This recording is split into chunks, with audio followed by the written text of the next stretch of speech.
into a wall. I drive away into the night and I contemplate for a while. Don't you think for the people that testify back my stuff a little sooner than this?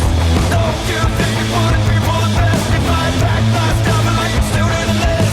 Don't you wish I would have been someone else? I wanna feel your gap without making a mess at you. I want you to tell me something new. I wanna tell you something new.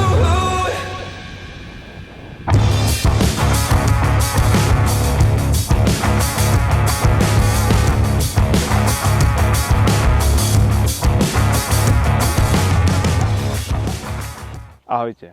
Práve som dokončil posledný zo série range testov, tento bol zameraný na rýchlosť a išiel som niekde v rýchlostiach medzi 50 až 80 km za hodinu plus minus niečo, ale chcem vám to v podstate zhrnúť celé pekne po poriadku. Čiže najskôr som urobil lazy long range test, kde som dosiahol s touto kolobežkou pri rýchlosti niekde medzi 20 až 25 km za hodinu úžasný výsledok.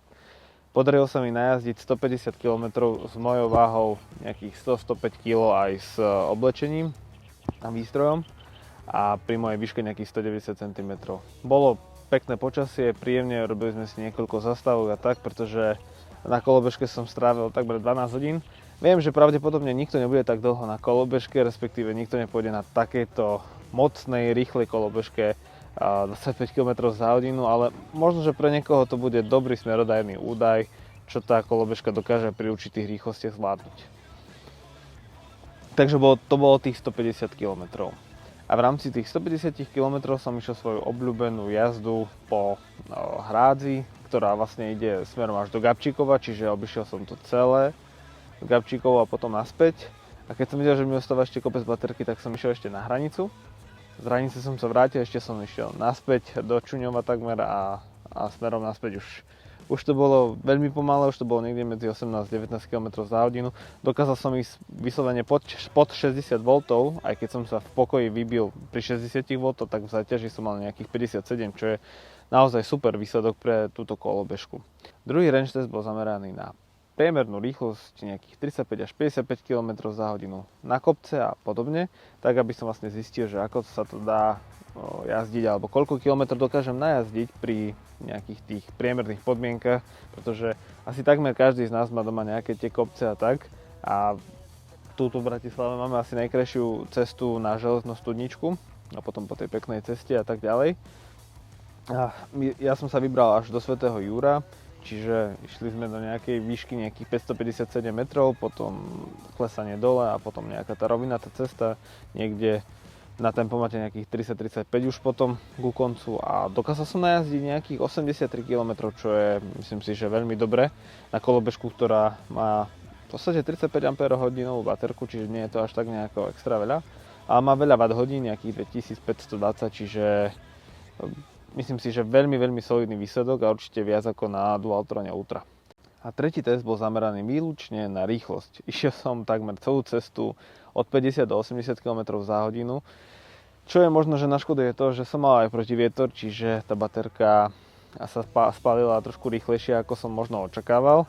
A ten tretí test mám nejakých 58-59 km, ale vyslovene išiel som naozaj veľmi, veľmi rýchlo. Myslím si, že aj tak je to stále dobre, pretože ak chcete ísť niekde na povedzme 100 km jazdu, tak po tej hrádzi aj tak rýchlo nepôjdete. Ja som išiel veľmi skoro ráno, takmer nikoho som tam nemal, dokázal som ísť aj v pohode 80. Vyslovene toto nebolo rýchlostný test na to, aby som ukázal maximálku tejto kolobežky, ale skôr tú jazdu v tých vyšších rýchlostiach a aby som vlastne zistil, aké sú možnosti tejto kolobežky. Čiže dokážete v podstate pri nejakej priemernej rýchlosti 50 až 80 km za hodinu najazdiť od 50 do 60 km. Závisí od vašej váhy aj od toho, ako budete mať protivietor alebo aké celkové podmienky vonku vás budú očakávať. Čiže ja som aj s týmto tretím testom relatívne celkom spokojný. Pretože ak ideme niekde na dlhší jazd alebo na dlhší ride, tak väčšinou berieme aj nabíjačky. Čiže ak si vezmete so sebou jednu rýchlu nabíjačku a jednu stock nabíjačku, tak viete nabiť tú kolobežku 8 A, čiže tých 8 A v tej nabíjačke dá tej kolobežke celkom dosť výkonu navyše, čiže viete pojazdiť možno že aj 100 km, takto ak si dáte niekde hodinovú zastávku na nejaký obed a dovolia vám tam nabiť. To bolo všetko k tomuto videu o range testoch. Ja pevne verím, že sa vám toto video páčilo a snáď vás aj zaujímajú tieto výsledky, že vlastne koľko táto kolobežka dokáže prejsť kilometrov na jedno nabitie. Vidíme sa pri ďalších videách, už čoskoro to bude nejaký ten speed test a vysvetlenie si nejakých tých rýchlostných režimov. Potom urobím ešte video o displeji, o tom, aké všetky nastavenia sa tam dajú urobiť a čo všetko vám ten displej dokáže ukázať. A potom už celkovú recenziu. Tak, ahojte a vidíme sa pri ďalších videách. Čaute. Then I stop myself for a while.